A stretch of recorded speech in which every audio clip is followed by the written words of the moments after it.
Hello my loves, I'm Ellie Frost. Thank you so much for being on my channel. Thank you for everyone that's here liking, subscribing and sharing. If you're brand new, I'm so happy to meet you.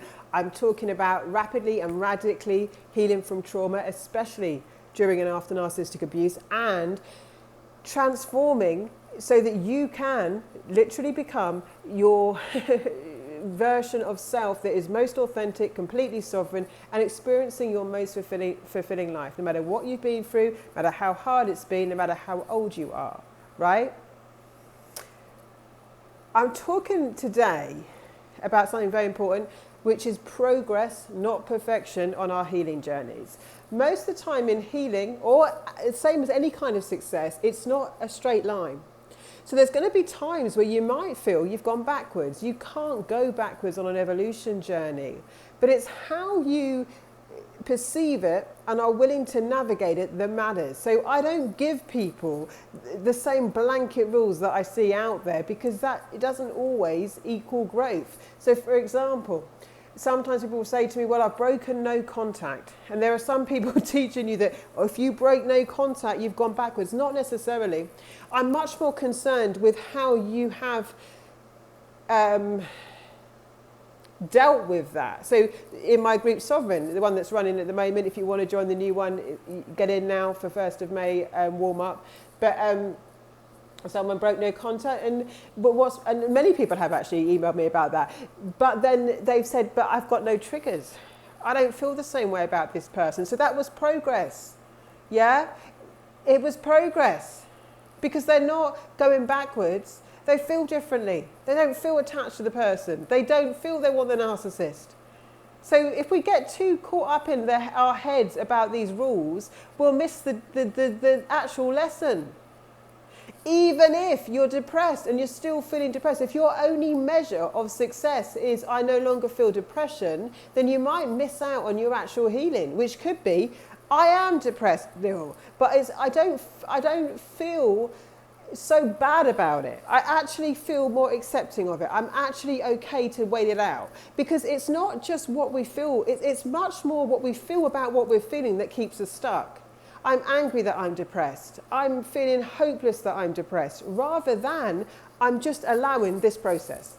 Now, personal power is something that I teach you, authentic personal power, not power and control and domination, authenticity. My power to be sovereign, my power to be myself and true to what I want and need. That makes you a great manifestor when you're true to your desires. Money responds to our personal power.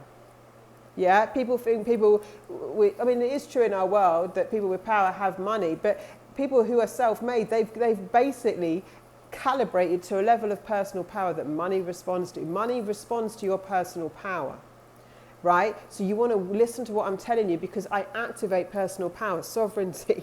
I energetically transmit in everything I share with you, so that you can calibrate up. And when you start doing that, you'll find resources respond to you. You are the thing that life's responding to. That's how an energetic universe works, and that's what we live in, right?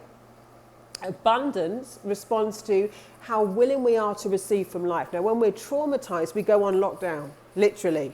Yeah, it's like we isolate, and we've been isolated, and actually it's safer to do that to start with as you build energetic strength and capacity, because abundance is being willing to receive more from life. That is more love, more joy, more of our purpose, more of all that, but it also comes with a flip side, which is what those things bring, which is extra responsibilities and more possibility for some things to not go according to plan. So we have to build our strength to hold that. But abundance is living in the overflow of more than enough. Yeah, support, love, everything. But everything comes with a flip side. So I'm teaching people in my private sessions all the time to build energetic capacity, which means that they can hold all of it. Nothing's going wrong if you go through a bad day or a bad week or a bad month.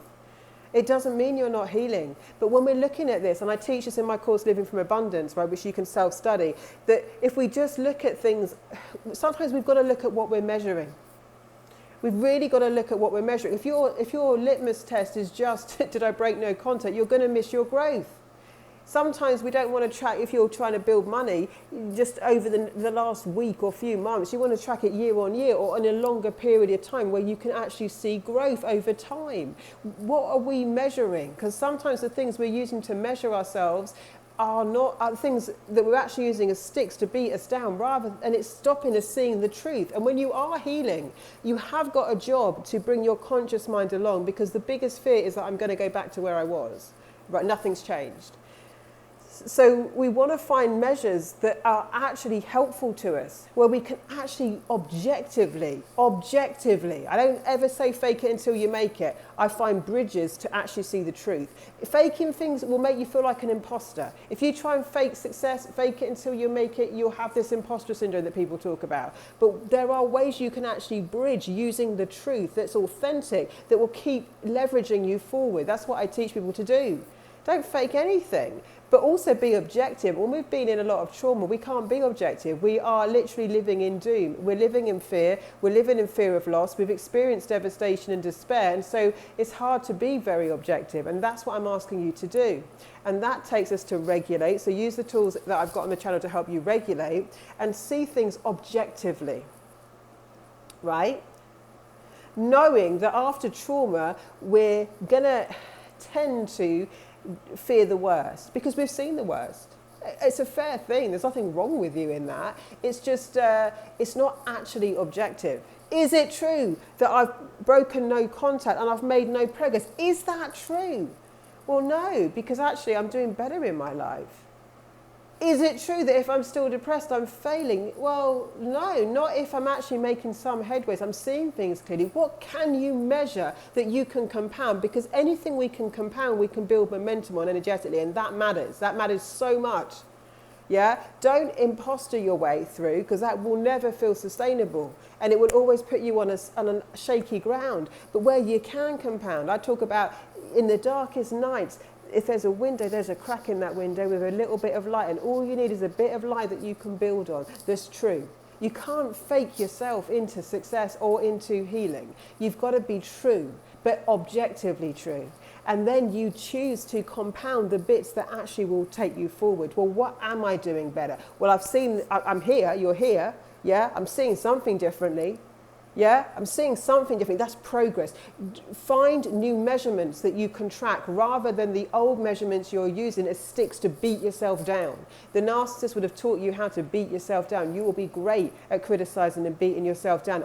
I do not teach anything that isn't authentic. So find the real truth behind things where there is real progress. It's so hard for us to receive after we've been taught to overgive. Yeah, at our own exploitation and detriment. We have been trained in narcissistic abuse to give to our own sickness, physically, emotionally, spiritually, in every way. And all that does is deplete us. And now we've got to learn how to be good receivers again. Or maybe we've never been taught that, but I'm going to teach you it. Because that's the abundance. That's how we actually activate abundance in our life. And see, after narcissistic abuse, it's difficult for us to attach to anything good. There's a lot of fear in that, receiving again. I made a video yesterday about this as well, fear of loss, because like we're scared if we hang on to anything good, it might go away. So we'd rather protect ourselves, and we've got to actually open our hearts more than that. And the bits of light that come in the cracks, we've got to hold on to. Hold on to it, grab hold of it. That hug you have with your kid or your pet, right? That moment, hold it. Hold it. Like you would a yoga pose. Energetics, when I teach manifestation, sorry, my nose is running. Oh, here we go. I have a tissue. I feel like a proper grown-up. Wow. I'm like, see what I teach? Self-parenting, self-partnering. I'm parenting myself. My mama bear had a tissue ready for me. That's wonderful. I definitely, see, I'm making progress. Normally I just like scratch my nose. That's fantastic. See, that's a great one. Please don't underestimate the small things. They mean everything. The baby steps compound. They are where the biggest breakthroughs end up coming from. Not just when you get the big thing, right? So when you see the thing that you can hang on to it. See if you can feel it. See if you can receive it for. There's tiniest things. If you can enjoy your meal today, if there's a show that made you laugh, whatever it is, compound it, feel feel it, especially if your life is bad a lot of the time. Then you've got to make the most of the tiny things. Smell a rose, smell a flower, feel the fresh air on your skin, get in your senses, feel it. I had to do it in the worst situations. My life was brutal at certain points. Sometimes all I could do was be with my dogs, and I held it for a bit longer. I could feel the fresh air on my face. I held it a bit longer. I was under chaos in my life. It was terrible. You know, like there was nothing, I couldn't compare it to other people's lives. Comparing it to other people's lives would just make me so depressed. I remember thinking, it was bad, but there were still moments I could compound. And when you compound in this universe, you become an energetic match to something else. So those moments where I could hold something else in my system, that changed everything. You're an energetic being, and it's so important to do this. Compound the good, just to the extent that you can, like yoga. So I teach people this about energetics. It's like holding a yoga pose, right? You can't fake being happy, you can't fake being in a yoga pose. But if you go every day in yoga, sometimes you'll try and get into a pose, right? And often you might have made progress, and then you'll go back and you'll feel like you've gone backwards, like with healing. You feel like, gosh, I'm so stiff, and this isn't a good time, and it's even worse than ever. And then one day you'll just be in the pose. Your body will just go in it. That's like healing. It doesn't look like how you might think it should look, but one day you will just have let it all go. You will just be different. You'll be in that yoga pose, right? And it's these tiny increments. It's like when you don't give up on your practice. So you still go on the yoga mat on the days when you're stiff and your body isn't doing what you want it to do, and it looks like you're never going to get in that pose, and one day you'll be in it. I've done that in yoga. I got in the pigeon once, and honestly, leading up to that pigeon, for weeks, it looked like I was going backwards, and then one day I was in it. I don't even know how it happened, and that's how it is with healing. You won't know how it's happened, but these small things I'm teaching you, you keep listening, let your consciousness change. One day it will. You have a new idea, your body will just ease up, right? So don't underestimate the baby steps. They are everything. We think we've got to do this big thing to change our lives. We don't realize that the things you do on repeat, just those windows, those small moments, those things you can grab onto, they're the things that compound over time, that cause the greatest changes in your life. Because once they've got momentum, yeah, the whole world moves around you. The world is responding to you. You've just got to find the cracks, the moments where you can leverage. Yeah? If you feel something, if I can move you, if you can come here, if you can feel something different, then use it. You listen to it again, listen to it again, listen to it again. Fuel yourself, right? That's all you need. I used to listen to stories of people that inspired me over and over and over and over and over and over again until I could feel it in my being. Why? Because I needed evidence. I needed evidence that people could come from impossible things. I needed evidence. Yeah, I couldn't just attach to the reality, because that was a disaster. And I couldn't just attach to the majority of what it looked like, which was that my life was impossible and was absolutely going to be doomed. I couldn't attach to that. So I had to find something else to compound, and I did. And I healed my body, and I healed my life, and everything's a lot different, right? From baby steps in impossible situations, when I had very limited energy, very limited resources, and a lot of fears, and a lot of valid fears. A lot of scary things happening, right? And I radically rose out of that. I was the fucking flame. Forget the phoenix rising from the ashes. I became the fire, doing everything I teach you. It's like now it just, that stuff comes at me, it gets burned. Like literally, it's just ashes. There's no way I can have those energies anywhere near me. They're not even going to come close, because I am the fucking flame. But I built that from absolutely devastation. I built it from weakness, or not weakness, but depletion. And I built it from very scary things happening in my life every day that, like, I couldn't deny were happening. They were there. So what could I have? What moments could I compound, right? I had to build it moment by moment, breath by breath, second by second sometimes. But I did, because I knew that when I could cling on to something else, I clung. And there wasn't a roadmap. There wasn't anyone really leading the way for me in it. So the people that were leading pieces of the puzzle, pieces that I could grab onto, I just grabbed, and I stopped seeing what was different about it. So I teach you all the time. I stopped seeing what was different about me. Some of the people I was listening to were very wealthy. They've never experienced anything like what I was going through, right? So how could I believe that what they were teaching would apply to my life with my trauma, right? Well, I had to just stop seeing why we were different and find out, well, how are we the same, right? How are we the same? She's still got a heart. They still cared about something. There's still things that I can apply to my life. They can still work for me. Yeah? So I want you to feel that energy. Comment below.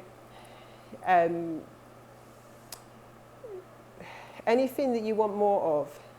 But I'm definitely going to give you what you need rather than what you think you want, because there's a lot of intellectualization going on the internet, and there's a lot of things that aren't healing people. And there are industries actually that, honestly, I'm not saying it's got bad intentions, but like, our job isn't to stay in healing. Our job is to transform our lives and then see what else we can do next, right? That's where it gets exciting. I don't think I've won by keeping people in healing. I think I've won when I'm like, let's see what we can do after this. Like, let's see what would you want once you're healed? What would you want to create in this world? You know, who would you be? You know, there's always a place to go that's beyond where we are. And I'm here for all stages of this journey. I'm not going to give up on people at the very beginning of this journey, and I'm also going to keep providing things for people who are at other stages of it, because I feel like that's the beauty of it, when you can see that path, when you can see other people being where you are, going on to this. That's what I didn't have role models of. People who had been in the kind of shit I'd been in, going into a completely different future. And I want to create more and more examples of that, so you can just keep looking. That there's not one person that you could look at, that there are people that I can show you that you could say, oh, they have got something like that. You're not ever going to be the same as anyone else. You are unique. But the more evidence we have that you can come out of the depths of hell into something so beautiful and so magical, the more you're going to believe it. The more you're not going to sit there doubting whether you can do it too. Yeah? And I'm going to show that over and over again as we keep building this community, as we keep building evidence, right, of what's possible. Because I know for a fact it's possible for me, it's possible for you, it's possible for many, many people to completely transform their lives after this, after being through narcissistic abuse, after being through trauma, after the whole thing. All right, my loves, lots of love. I'll speak to you soon.